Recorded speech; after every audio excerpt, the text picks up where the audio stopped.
Chapter 16, One Fat Summer. It's sort of interesting being scared all the time. Good experience for a writer. You wake up in the morning feeling good, happy the sun is shining, thinking about having breakfast, then suddenly, boom, it hits you. You've got something to be scared about. I've read stories about that. A guy wakes up, has pleasant thoughts about what's going to happen that day, then suddenly remembers he's got this terrible disease, or there's a war on, or somebody's riding into town to gun him down. Spies must feel like that.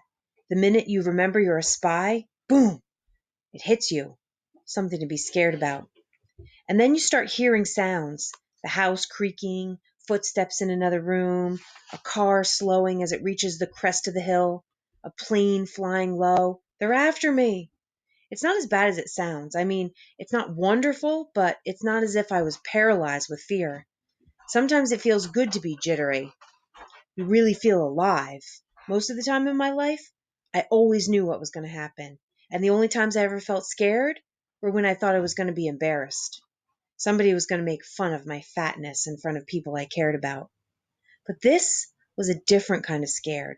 Danger, secrets, a madman out there hunting me. Willie Rumson was the hunter and I was the prey.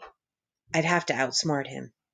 I once read a story, it was my favorite short story for a while, called The Most Dangerous Game by Richard Connell.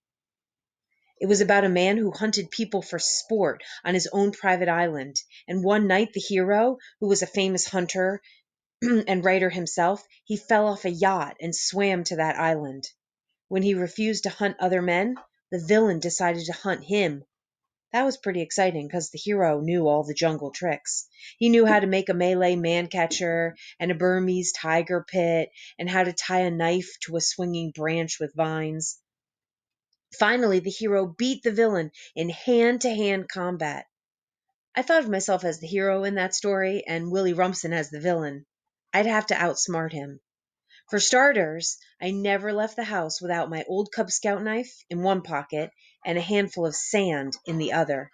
I imagine Willie Rumson swaggering up to me, never suspecting why I had my hands in my pockets, maybe even thinking I was gripping my legs so they wouldn't quiver from fear. Then, just as he was about to get me, whap! I'd throw the sand right in his face. Willie would be clawing at his eyes, and I'd have a precious 10 seconds to break and run, or leap on him and pull out my knife. But then the daydream got blurry. The blades stuck, they were rusty, I'd never get the knife open in time, and even if I did, then what? I don't think I could stab anybody, not even Willie Rumson, out to break my kneecaps. I kept an eye out for Rumson all that next week, especially when I walked along the county road. Ran along the county road is more like it. The only time I felt completely safe was at home, with the doors locked. When I talked with Pete at Marino's Beach, I felt safe because I knew that Willie was scared stiff of Pete. But I'd keep looking over my shoulder for that Chevy, knowing that as soon as I left Pete, I was on my own. I felt safe when I was moving close to the porch with Dr. Kahn watching me like a hawk because I knew Rumson was afraid of him. But as soon as I started mowing lower down the hill toward the road, I got that jittery feeling again, and it got worse the farther from the house I mowed. But I never saw Rumson that week, and after a while, I relaxed. Jim Smith may have been pulling my leg. I didn't trust him 100%. Joni called one night, and we had a friendly talk. I went to see her the next afternoon, and she had cookies and lemonade waiting for me on a table on the lawn, and she was really trying to be nice. "You look different," she said. "I lost some weight." It was the first time I told anybody. I weighed 180 that morning. "Are you on a diet?" "No, it's the job." "How much have you lost?" "I'm not sure. Maybe 25 pounds." "God, that's a lot.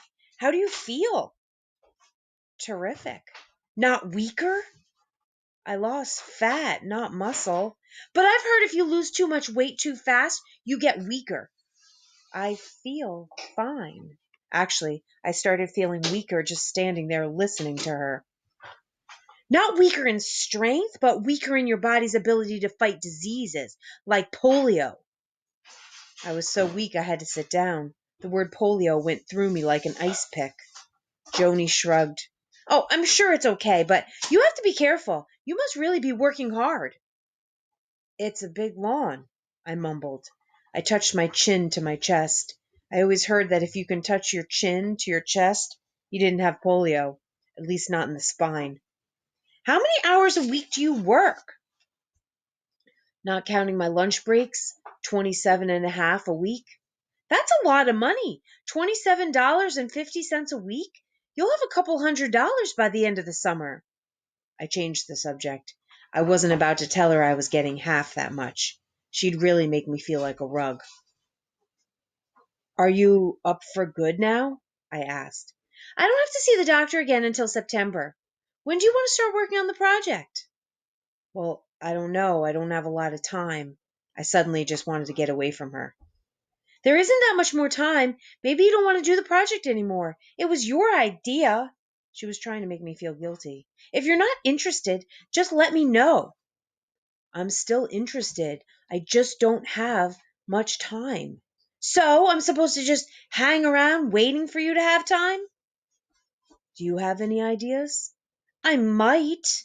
By the way her mouth snapped shut, I could tell she wasn't going to tell me what they were. Well, why don't you start without me? All right, I will.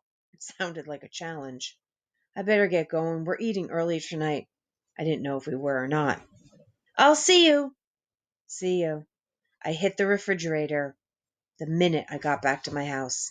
I didn't even think about it. I jerked back the metal handle. I pulled open the door. I let that sweet, cool blast wash over my body, and I plunged into the racks of food. I had one hand on a glass bowl of chocolate pudding and the other on a package of salami when a voice said, "Put it down."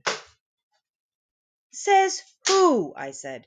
Says you, said Captain Marks.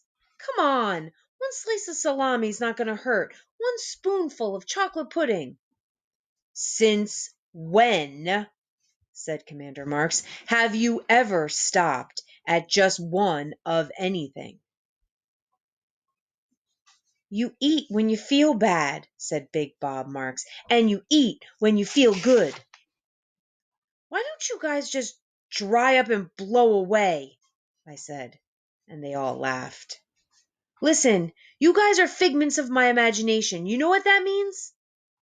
It means you're stuck with us, said Commander.